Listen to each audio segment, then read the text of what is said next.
Okay, here we are with reaction types, precipitation reactions in the CVB101 General Chemistry recordings.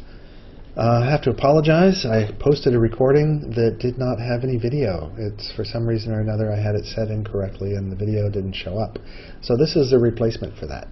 Okay, so play this one. I'll try to delete the other one so that it's not a problem, but we'll see what I can do. I'm not sure I can do that now that I've published it. Okay, so reaction types, precipitation reactions. We've talked about precipitation reactions before in the workshops in preparation for your practicals. So this should all be stuff that you're very, very familiar with. I'm hoping that you're comfortable with it already after having done the prac. So this should be a review. Okay, the reaction types that we're going to talk about in the next three recordings are going to be precipitation reactions in this recording, and then we're going to follow that up with acid-base reactions, and then ultimately to oxidation and reduction reactions. Now, in order to understand precipitation, you need to understand solubility. Solubility is the maximum amount of a solute that will dissolve in a given quantity of a solvent, and it's going to be temperature dependent. So you probably know, for example, when you make tea, that if you like a lot of sugar in it, you can put more sugar into hot tea than you can into cold tea. And in fact, if you put a lot of sugar into hot tea and then let the hot tea cool down, sometimes the excess sugar will precipitate out. Okay? So some compounds are very, very soluble. For example, sodium chloride is very soluble, and other compounds are not very soluble. So we're going to use some rules that we will give you these rules on an exam, but you need to be able to use them for when something will precipitate and when it won't. Now we're also going to talk about saturated solution, which is a solution in which no more solute will dissolve. There are a couple of ways of making this. The easiest way to do it at room temperature is to simply add more of a salt than will dissolve into the solvent that you're using. Then you just pour off the saturated solution of the liquid off of the top of the solid that's laying on the bottom. Alright, so let's have a look. The definition of a precipitate is going to be the insoluble solid that separates from solution and drops out into the flask or beaker that you're working in, into the reaction vessel. The definition of a precipitation reaction is going to be a reaction that results in the formation of a precipitate. Now, as an example, here is a reaction between barium nitrate and potassium chromate to produce barium chromate and potassium nitrate. So what we've done is we've switched the ions, and this is called a metathesis reaction because that's what we're doing. And in this reaction, the barium ions are going to combine with the chromate ions to form a solid precipitate, barium chromate.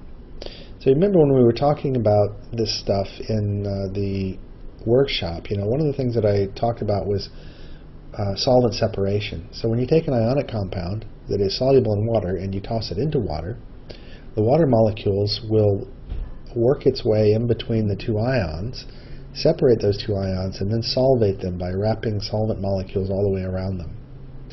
And then this glom of solvent molecules and ions can then float around in solution without recognizing that each other actually exists. So it's all happy. It's all happy in solution. Now sometimes you can have two solutions like that, so things like barium nitrate and potassium chromate, and you can put them into solution, and the chromate ions will run around through the solution until they encounter a barium ion. And when they do that, these things recognize each other, they stick together, they're not, the result is not soluble in water, and it precipitates out as a solid. You'll notice that in this equation we've added these state indicators here, and aqueous means dissolved in water, and solid, S means of solid, of course. Sometimes there are reactions that produce things like CO2, and CO2 is actually a gas, and so you would put a G there for gas. So here is just a graphic to show you pretty much what's going on. So in the barium nitrate, the barium and the nitrate are separate like this. The barium 2 plus and the nitrate 1 minus. The chromate 2- and the potassium 1+ are also separated. We're not really showing it, but there's lots and lots of water molecules in between these ions. If we pour these two things together, we end up with a yellow precipitate, a solid, that drops out of solution. And what that actually is when the barium ions that are floating around in solution here encounter the chromate ions that are floating around in solution there. When they're in the same beaker, they can encounter each other. Whenever they do encounter each other, they form molecules and they precipitate out of solution. Here's just another example with potassium iodide and lead nitrate. Again, the lead nitrate is perfectly happy in solution. The potassium iodide is perfectly happy solvated like that as the ions, but you put them together, whenever the lead encounters the iodide, it forms lead iodide, which is not soluble and then precipitates out of solution. One of the things that this illustrates actually is that these molecules in liquids, in solutions, are not static. They're actually whizzing around, flying through the solution like this so that they can encounter each other. If they were completely static, they would just, you just pour the two things together and they wouldn't react. But at room temperature, there's enough energy for these molecules in the aqueous phase to swim around and eventually encounter other molecules.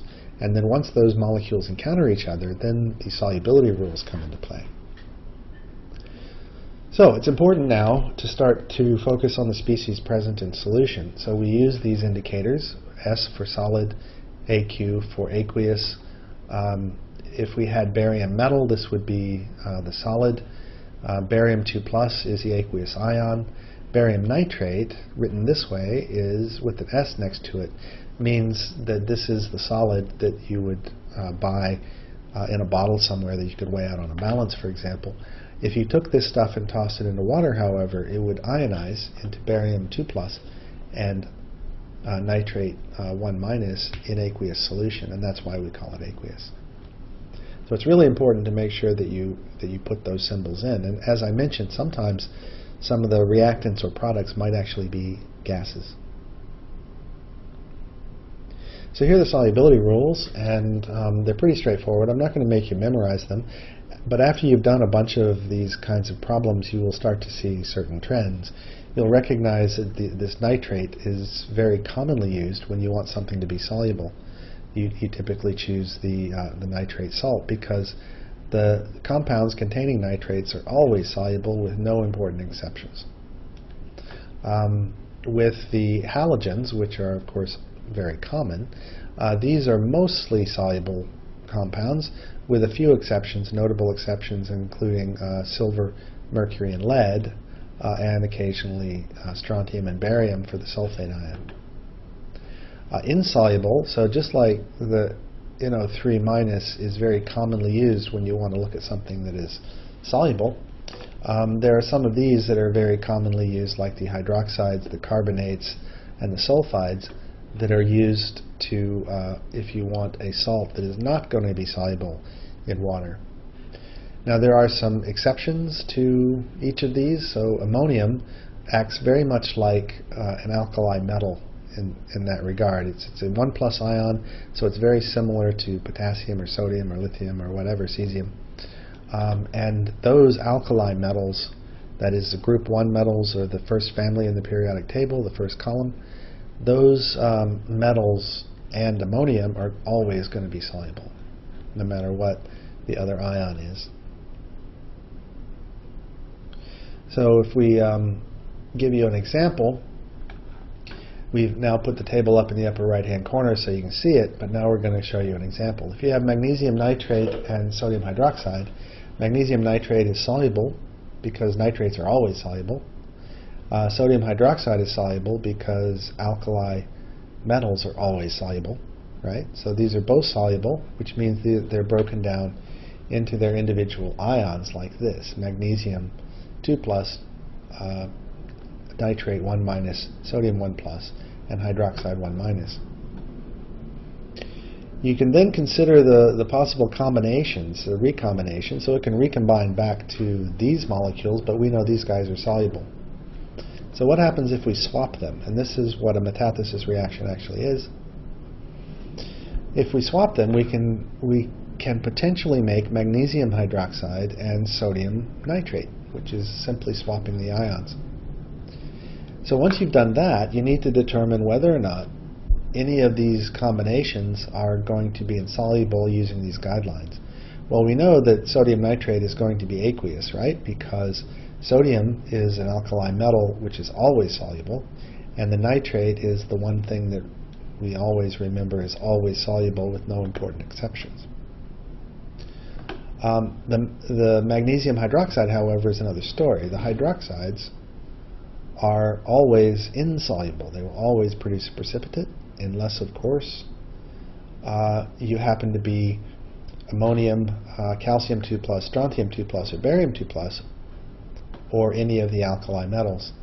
And, of course, magnesium doesn't fit any of these descriptions, so therefore this would be a solid that precipitates out. So that's a solid. The sodium nitrate is aqueous, and that is the correct chemical formula, chemical equation. So here are a couple of problems. I will let you do these on your own because number 2 is simply checking the solubility using the solubility rules. And part 1, if you toss in sodium chloride and silver chloride and if you toss in a salt, which is known to be either sodium chloride or silver chloride, and you don't know which one it is, if you check the solubility rules, you'll find that sodium chloride is soluble and silver chloride is not. So then you can interpret this however you think. How would you interpret that? Now, in the workshop, we talked about 3 different kinds of equations. We talked about molecular equations, ionic equations, and net ionic equations. And so we're going to go over that again. The molecular equation is going to be the equation where you use the chemical formula for the molecule that you dissolved. So if you made a solution of barium nitrate and a solution of potassium chromate, each of these, I should say, are soluble in water. So individually, these are soluble, and we can write aqueous next to them. But what this tells us is what was in the bottle that we took off the shelf when we made the solution. It doesn't really tell us much else, because the aqueous implies that this is barium 2+ and nitrate 1- and so on. But it doesn't actually explicitly say it. It does give us the states, so we have aqueous and solid and aqueous, so that's pretty good. It's still useful, but it's not, it doesn't really describe what's happening on the microscopic level, and that's the thing that we need to fix. So we write the ionic equation. So we know that barium nitrate breaks down into barium 2+ and nitrate 1-, and potassium chromate breaks down into potassium 1+ and chromate 2-. And then when you combine them together, you end up with the barium chromate, and then you still have the potassium and the nitrate ions. Now you'll notice that the potassium and the nitrate ions appear on both sides of the equation. That means that they don't actually react. They're not involved in the reaction. The only thing that's really involved in the reaction are the barium 2+, the chromium 2-, and the formation of the barium chromate precipitate. So these things are called spectator ions because they're just there watching. They're not actually doing anything. And because of that, anything that appears on both sides of the arrow can be canceled. So we can cancel out the nitros, we can cancel out the potassiums, but we have to leave the barium 2+, the chromate ion, and the barium chromate solid. This reaction, this representation is basically just what I've been saying, except that they've colorized these two things so that you can see the spectator ions a little bit more easily. So the ionic equations show all of the species as they exist in solution. So that's good, because you can start to see microscopically what's happening. However, it can be confusing because there are lots of ions in there that don't do anything. So it's not ideal for some purposes. For that, we need the net ionic equation, and that's where we have canceled out everything that appears on both sides of the arrow. And then what we have left is just what I think of as the main event, we have the barium 2+, the chromate 2-, and when they react with each other, they form the barium chromate solid that precipitates out a solution.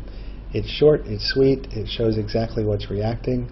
It doesn't show, it's not complete because it doesn't show the counter ions or the spectator ions, but it does show what is important for the reaction itself. So the net ionic equation is an equation that shows only those species that are involved in the reaction. And that's it. Now that's it for precipitation reactions. Like I said, we covered most of this in the workshop, so you should know what these things are. You'll be given the table of solubilities on the exam, so you'll be able to determine from that table whether something is soluble or insoluble. So really you need to understand the concepts of solubility and precipitation in order to understand this particular section. Okay, and I will talk to you in just a few minutes on another subject.